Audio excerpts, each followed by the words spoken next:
ibang bansa yata.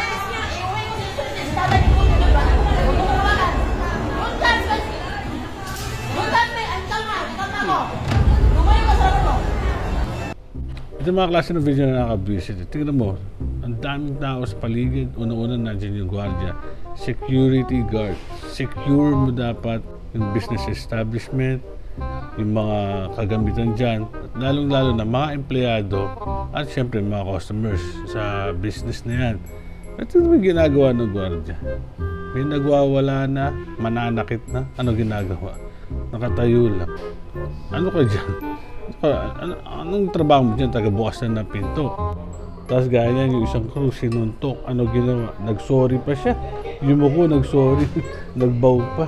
Ano yun? Tapos ang dami-dami tao sa paligid. Lahat, wala, natatakot. Buti na lang yung isang pumalag. Pero bakit wala man lang sa inyong kumilos? Lalo na yung gwardiya.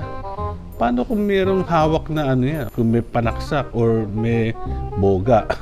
So, parang ganun.